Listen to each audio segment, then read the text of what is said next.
Hello అండి, అందరికీ నమస్కారం.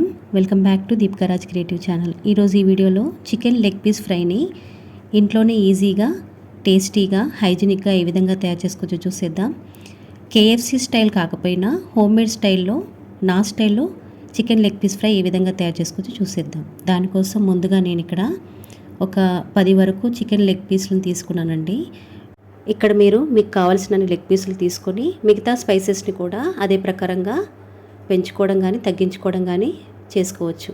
ఈ లెగ్ పీసులు నేను 1-3 సార్లు శుభ్రంగా మంచినీళ్ళతో క్లీన్ చేసుకొని తర్వాత ఈ విధంగా ఘాట్లు పెట్టుకొని పక్కన పెట్టుకున్నానండి. మీరు కావాలనుకుంటే ఈ పీసెస్ తెచ్చుకున్నప్పుడు ఇలా ఘాట్లు పెట్టుకొని తెచ్చుకోవచ్చు.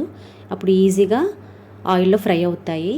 ఇక్కడ ఈ చికెన్ లెగ్ పీసులు ఆయిల్లో ఫ్రై చేస్తున్నప్పుడు తొందరగా లోపల మీట్ అనేది కుక్ అవ్వదండి. దానికోసం ఒక ప్రాసెస్ చేస్తున్నాను నేను ఇక్కడ నా స్టైల్లో. దీనికోసం ఈ చికెన్ లెగ్ పీస్లు మునిగేంత వరకు, అంటే ఒక 1/2 లీటర్ వరకు నేను ఒక పెద్ద బౌల్లో వాటర్ తీసుకొని దాంట్లోకి 1 టీ స్పూన్ అల్లం వెల్లుల్లి పేస్ట్, 1/4 టీ స్పూన్ పసుపు, 1 టీ స్పూన్ సాల్ట్ వేసి ఇప్పుడు మనం శుభ్రంగా క్లీన్ చేసుకొని ఘాట్లు పెట్టుకున్న లెగ్ పీస్లని ఆ వాటర్లోకి యాడ్ చేసుకుంటున్నాను.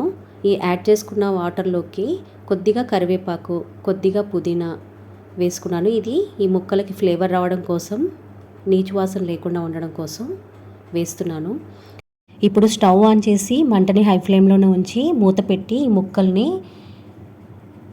ఒక 5 నుంచి 8 నిమిషాలు హై ఫ్లేమ్ మీదనే ఉడికించుకోవాలి. చూడండి, మధ్య మధ్యన ఇలా ముక్కల్ని అటు ఇటు తిప్పుతూ ఒక 5 నుంచి 8 నిమిషాలు కుక్ చేసుకున్న తర్వాత స్టవ్ని ఆపేసి కొంచెం ముక్కలు 80% ఉడికేంత వరకు ఉడికించుకుంటే సరిపోతుంది. ఇప్పుడు ఈ ముక్కల్ని వాటర్లో తీసేసి పక్కన పెట్టుకొని ఇప్పుడు మిగతా ప్రాసెస్ చూసేద్దాం. ఒక పెద్ద బౌల్లోకి నేను తీసుకున్న ముక్కలు బట్టి 2 చిన్న టీ కప్పుల మొక్కజొన్న పిండి, ఒక 1/4 కప్పు వరకు శనగపిండి ఈ విధంగా యాడ్ చేసుకోవాలి. యాడ్ చేసుకున్న తర్వాత దీనిలోకి ఒక 1/2 టీ స్పూన్ పసుపు,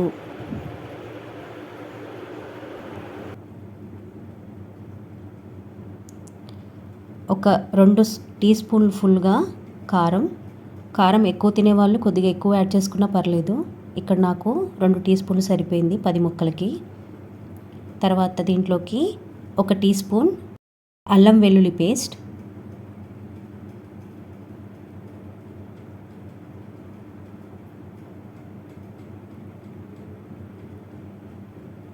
నెక్స్ట్ 1 టీ స్పూన్ వరకు జీలకర్ర పొడిని యాడ్ చేసుకోవాలి. జీలకర్ర పొడి యాడ్ చేసుకున్న తర్వాత 2 టీ స్పూన్ల వరకు ధనియాల పొడిని కూడా యాడ్ చేసుకోవాలి. జీలకర్ర పొడి యాడ్ చేసుకున్న తర్వాత మీ దగ్గర అవైలబుల్లో ఉంటే 1 టీ స్పూన్ వరకు కాశ్మీరీ రెడ్ చిల్లీ పౌడర్ వేసుకోవచ్చు. దీనివల్ల లెగ్ పీస్ ఫ్రై అయినాక మంచి కలర్లో కనిపిస్తుంది. తర్వాత దీంట్లోకి 2 టీ స్పూన్ల వరకు చికెన్ మసాలా, ఒక పెద్ద నిమ్మకాయని ఇలా నిమ్మకాయ రసాన్ని పక్కన తీసుకొని పెట్టుకొని ఇందులోకి యాడ్ చేసుకోవాలి. తర్వాత 1 టేబుల్ స్పూన్ వరకు ఆయిల్ని యాడ్ చేసుకోండి.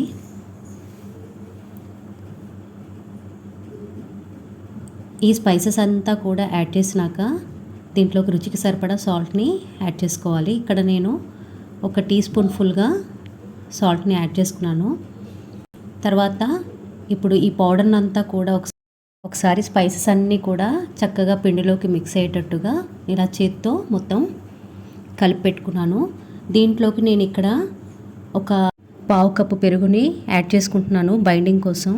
అయితే ఇక్కడ ఎగ్ వైట్ని వాడుకోవచ్చు, కాకపోతే నేను ఎగ్ వైట్కి బదులుగా పెరుగుని వాడుతున్నాను. ఈ విధంగా వీడియోలో చూపించిన కన్సిస్టెన్సీలో ఈ స్పైసెస్ అన్ని యాడ్ చేసుకొని పేస్ట్ని రెడీ చేసుకోవాలి. తర్వాత దీంట్లోకి మనం బాయిల్ చేసి పెట్టుకున్న లెగ్ పీస్లన్నీ కూడా ఈ స్పైసెస్తో ఉన్న పేస్ట్లోకి యాడ్ చేసి ముక్కలకంతా పట్టేలాగా ఈ విధంగా మనం పేస్ట్ అంతా అరేంజ్ చేసుకొని పక్కన పెట్టుకోవాలి. తర్వాత స్టవ్ ఆన్ చేసుకొని స్టవ్ పైన ఒక ప్యాన్ పెట్టుకుని దాంట్లో ఫ్రైకి సరిపడా ఆయిల్ని వేసి ఈ ముక్కల్ని నెమ్మదిగా యాడ్ చేసుకోవాలి.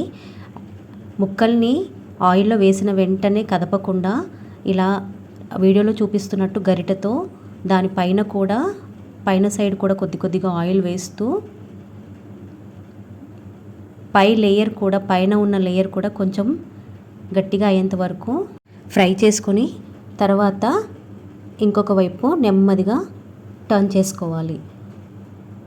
అలా అయితే మీకు ఈ ముక్క నుంచి ఈ స్పైసెస్తో ఉన్న ఏదైతే కోటింగ్ ఉందో విడిపోకుండా ఉంటుంది. వీలైనంత వరకు ఈ కోటింగ్ని చాలా పలుచగా వేసుకోండి, అప్పుడు బాగుంటుంది. మందంగా వేసినట్టయితే మనకి తొందరగా కుక్ అవ్వదు. ఈ విధంగా రెండు వైపులా కూడా ఇలా టర్న్ చేస్తూ చక్కగా ముక్కల్ని అన్ని సైడ్లో కూడా చక్కగా టర్న్ చేసుకుంటూ ఈ విధంగా ఫ్రై చేసుకున్న తర్వాత ఇలా సైడ్కి తీసుకొని ప్లేట్లోకి సర్వ్ చేసుకొని ఉల్లిపాయ నిమ్మకాయ ముక్కలతో నంచుకొని తినేయచ్చు. ఈ వీడియో కనుక మీకు నచ్చినట్టయితే లైక్ చేయండి, మీ ఫ్రెండ్స్కి, ఫ్యామిలీ మెంబర్స్కి, రిలేటివ్స్కి షేర్ చేయండి, కామెంట్ చేయండి. మన ఛానల్ని కనుక మొదటిసారి చూసినట్టయితే సబ్స్క్రైబ్ చేసుకొని పక్కనే ఉన్న బెల్ ఐకాన్ని క్లిక్ చేసి ఆల్ అనే ఆప్షన్ని క్లిక్ చేయండి. Thank you for watching and support our channel.